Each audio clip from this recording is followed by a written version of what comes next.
Hello guys, welcome to Psychology of Freedom. So ngayon pag-usapan natin all about pain.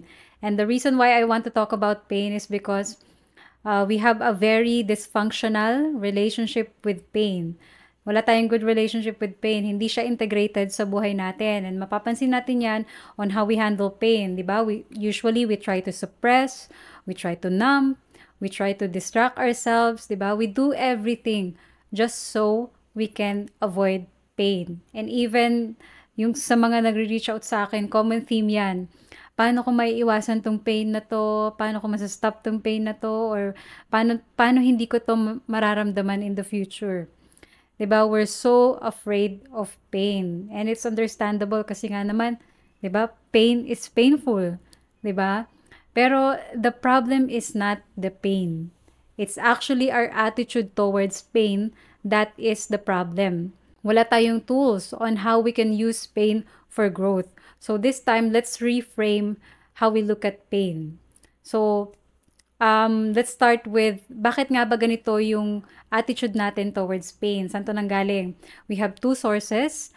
We have parental conditioning and cultural conditioning. Kung yung parents natin, sila mismo, they don't have good relationship with pain, then hindi nila tayo mabibigyan ng tools on how we can handle pain better. If every time na makaka-experience tayo ng pain, ang reaction nila, why are you feeling like that? Diba? Parang kinakatastrophize nila or halimbawa, sinabihan kang mataba ka, o sige, magpapayat tayo. They try to fix or ang sensitive mo naman, ako nga, ganito yung nangyari sa akin ng bata ko. They try to minimize and make it about them. Then, natututo tayo na, if this is how they react to my pain, then it must be bad. Tapos, nagiging ashamed tayo of feeling normal feelings of pain. 'Di ba? As parents, maganda naman yung intention natin, 'di ba? Gusto natin mawala yung pain ng anak natin. Pero ang hindi natin alam, not only that we try to disconnect them from their feelings, but we're also giving them the message na, pag masaya ka, I'll give you my full presence, I'll give you my attention, I'll be happy with you. Pero pag in pain ka, ay ayoko yan. Hindi ako komportable dyan. Kailangan mawala agad yan. Let's fix it. 'Di ba? Hindi natin nare-realize na we're actually taking care of our own issues around pain instead of actually giving what our children need. 'Di ba? So that's the first source kung bakit dysfunctional yung relationship natin with pain. Na-absorb natin yung unresolved issues ng parents natin around pain. And we grow up just like our parents na hindi kayang i-tolerate yung pain, hindi kayang i-welcome yung pain, takot sa pain, kasi feeling natin, 'di ba, weakness siya, failure siya, or magfo-fall apart talaga tayo pag nakaramdam tayo ng pain. So yan yung first source, parental conditioning. Next one is yung culture. We are a culture of avoiding pain. 'Di ba? Kailangan good vibes lang, kailangan laging happy, kailangan laging positive, 'di ba? We pride ourselves with being resilient. Pero resilient ba talaga tayo or are we just pretending? Kasi hindi welcome yung quote-unquote negative emotions. And part ng culture, 'di ba, yung mga movies, teleserye, social media, 'di ba? They actually don't do us any service kasi they're actually feeding us fantasies, fairy tales, stories na not grounded in reality, and nagiging ganun yung expectation natin with life. Na dapat ganito yung career ko, na dapat ganito yung relationship ko, na dapat ganito yung success na na-achieve ko. Tapos, when we're confronted with reality, our present reality, tapos yung fantasy natin hindi nag-match doon sa reality natin, then nagkakaroon tayo ng tragedy. Hindi na natin matanggap, nagiging unbearable na yung reality natin. And we try to escape our reality. We try to disconnect from our reality. Even though yung present reality naman talaga natin is relatively okay. It may be ordinary, but it's actually just fine. It's okay. Ang problema, ayaw natin ng ordinary. We have a problem when we hear the word ordinary kasi inattach natin yung word na ordinary to failure, 'di ba? Pero this is what real life is. It's ordinary. 'Di ba? Na-condition lang tayo to believe na life should be this unattainable fantasy na finid sa atin ng culture. Kaya nga gustong-gusto ko yung yung series na Squid Game kasi it's a metaphor of life. Dun sa first season, 'di ba, just like the main character, we start out with life full of idealism, full of naivety, believing in fantasy.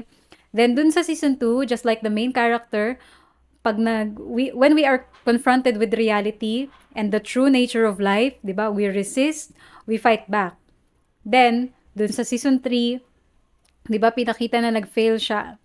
Hindi niya nabago yung sistema na destroy yung fantasies and illusion niya. Just like how pain destroys yung mga illusion natin in life. 'Di ba, na yung mga illusion na life is only supposed to make me feel happy, make me feel successful, make me feel beautiful, 'di ba? No, life is actually going to reflect yung shadow element, yung mga limitations natin, yung fragilities natin, yung weaknesses natin, and yan yung purpose ng pain. To break away yung mga illusions natin. To shatter yung illusions ng ego natin. Ego death. 'Di ba? Ano ang ego? These are the things we think we should be but we're not. And itong ego natin, it will trick us into believing na we are not good enough as we are. Kaya kailangan natin ng mansyon, kailangan natin ng 10 sasakyan, kailangan natin ng validation, kailangan natin magparitoke, kailangan natin ng fame, kailangan natin ng power, so on and so forth. Look at these politicians, 'di ba? Yung mga involved sa yung issue ngayon, 'di ba, sa DPWH. These are people stuck in ego kasi they haven't made friends with pain. Bakit? Ano ba mangyayari if we embrace pain? Masashatter yung ego natin, and what will emerge is yung humanity natin, yung essence natin, yung authentic self natin. But for that to happen, we need to go through a lot of pain. Kaya nga minsan, di ba, hindi natin maintindihan bakit laging may pain, bakit laging may problema, bakit laging ganito ba talaga ka-cruel ang life? No. Life is not cruel. It's actually just trying to expand us beyond the limitation of our ego, beyond the limitation of our fear, our social mask, our falsity. So life is actually benevolent in that way. Pero we're so blinded. We're so blinded by our pain. We only see pain. We don't realize na pain is actually helping us to get more in touch with our wholeness. Pero, 'di ba, ang problema yung ego natin in its sneaky ways, 'di ba? Gusto niya maniwala tayo na we are not whole as we are. So, yan yung ultimate purpose ng pain, to shed away our ego, to expand us, i-break yung mga unhealthy patterns natin, tanggalin yung mga illusions natin, and i-reveal kung ano man yung mga kailangan pang i-heal. Pero, we're missing these lessons, di ba? So, what do we do? How do we integrate pain? Una, for parents, and I cannot emphasize this enough, yung role natin sa pagbibigay ng foundation kung paano ipaprocess ng mga anak natin yung pain is so important. Kasi tayo yung magbibigay ng blueprint. Gagamitin ba nila yung pain for growth and transformation, or they will forever run away from it? 'Di ba? So the first step is tayo mismo as parents, kailangan ayusin natin yung relationship natin with pain. Kasi sabi ko nga, 'di ba, ang na-absorb ng mga bata, it's not our spoken words. It's how we live our lives. So first, we need to integrate pain sa buhay natin, and pag okay na yung relationship natin with pain, we allow its entry. So, pag nakaramdam ng pain yung anak natin, di ba? It's okay. Okay lang. Okay lang na makaramdam ka ng pain. I'm not afraid of pain. I'll be with you. I'll hold your hand. Di ba? Pain will not break you. Yan yung kailangan ng mga anak natin. Let them have their feelings. Let them stay connected. Yan yung kailangan nila instead of us trying to judge it or fix it. 'Di ba? If we can give that kind of energy and presence sa mga anak natin, you let them stay connected to their heart. And they won't enter their ego so much. 'Di ba? Yung mga politicians na to and yung mga involved sa scandal, 'di ba, ng DPWH, we vilify them so much, pero these people are actually disconnected from their feelings, disconnected from their heart, completely operating out of ego. Sobrang out of touch nila. So for parents, malaki yung role natin, malaki yung responsibility natin to preserve yung connection ng mga anak natin sa sarili nila, sa authentic nature nila. It all starts in the home. Sabi nga, 'di ba, a person connected to their feelings, to their wholeness, wouldn't really oppress or dominate other people. So yan. So paano naman kapag adult ka na?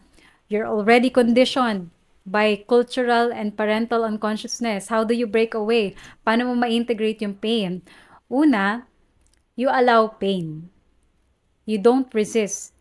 Kasi if you resist, you block the flow, 'di ba? If you block the flow, matatrap siya, hindi siya mawawala. Nandiyan lang yung pain. Pwede siyang mag-manifest as physical pain, illness, explosive anger, addiction, dysfunctional relationship, or inability to connect, etc., etc. So, let it flow. And you will see na, just like the water in the river, it will flow. It will come and go. Nagkakaproblema lang tayo when we try to resist.